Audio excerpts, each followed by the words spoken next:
সবাইকে আমন্ত্রণ জানাচ্ছি এন্টারটেইনমেন্ট 24 এ। দেশ বিদেশের চলচ্চিত্র, গান আর ছোট পর্দার খবর নিয়ে চ্যানেল 24 এর এই নিয়মিত আয়োজনে আপনাদের সাথে আছি আমি উশরিকা। একজন জনপ্রিয় সঙ্গীত শিল্পী আশিক। ক্যারিয়ার বৃহস্পতি যখন তুঙ্গে, তখনই তার জীবনে নেমে আসে অন্ধকার। বিদায় নেন গানের ভুবন থেকে। হঠাৎ করে তার জীবন মোড় নেয় নতুন বাঁকে। এমন কাহিনী নিয়ে তৈরি হচ্ছে টেলিফিল্ম রিদম। চলুন ঘুরে আসি সেই টেলিফিল্মের শুটিং স্পট থেকে।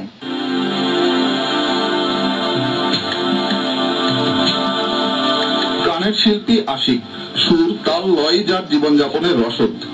নিজ কণ্ঠের জাদুতে কম সময়ই হয়ে ওঠেন জনপ্রিয় শিল্পী, কিন্তু ক্যারিয়ারের সুবর্ণ সময়ে অজানা এক অভিমানে নিজেকে আড়াল করে নেন স্বরলিপির দুনিয়া থেকে। এই শিল্পীকে নিয়েই টেলিফিল্ম রিদম। এতে অভিমানী শিল্পীর চরিত্রে অভিনয় করেছেন অপূর্ব।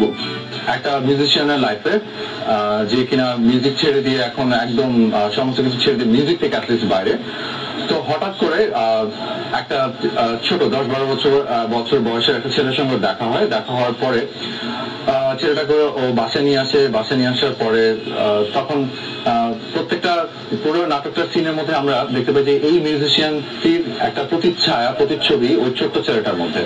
তখন ও পুরনো অনেক কিছু মনে হয় এবং একটা সময় সে আবার মিউজিক স্টার্ট করে।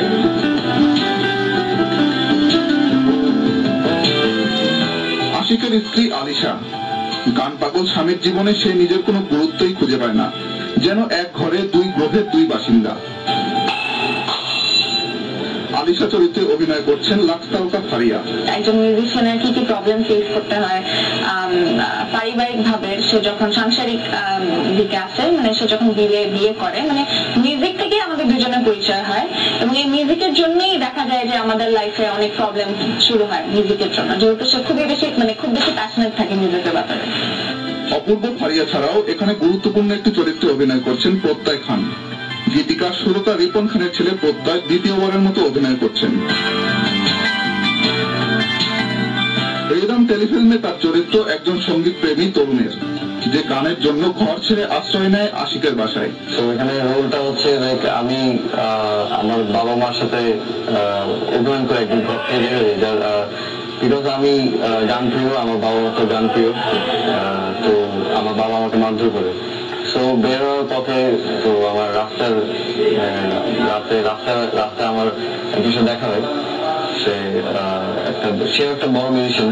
তো সে দেখা হয়, তার সাথে দেখার পর সে আমাকে তাকে নিয়ে যায় সাথে করে, তার সাথে গান করতে করতে, তার সাথে মিশতে মিশতে, তার স্টুডিওতে একসঙ্গে গান করতে করতে। তো একটা টাইমে এসে আমি খুব ফেমাস হই। একসময় প্রত্যয়ের মাঝেই নিজেকে দেখতে পায় আশিক। শুরু হয় নতুন পথ চলা। মিউজিক নিয়ে লেখা টেলিফিল্মটি তৈরি করছেন পরিচালক মাসুদ রহমান। রিদম নামটা শুনে মনে হবে গানের একটা বিষয় আছে। সত্যিকার অর্থে এটা মিউজিক কম্পোজারদের ব্যাকগ্রাউন্ড স্টোরি। একজন মিউজিশিয়ান কিভাবে বর্ন হয়, কিভাবে আগায় জীবনের উত্থান পতনগুলো মিলিয়ে যে গল্পটা আছে, সেই গল্পটা সার্কুলার রিদম। আসছে ঈদে টেলিফিল্মটি প্রচারিত হবে কোনো একটি বেসরকারি টিভি চ্যানেলে। আবরার হোসেন, চ্যানেল 24, ঢাকা।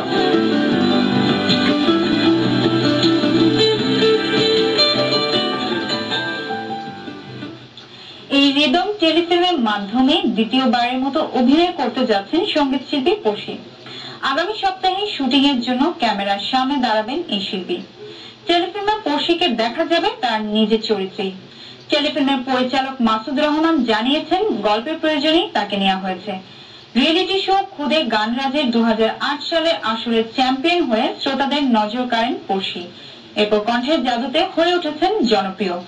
রিদমের আগেও সেলুট নামের একটি খণ্ড নাটকে অভিনয় করেছিলেন পশি।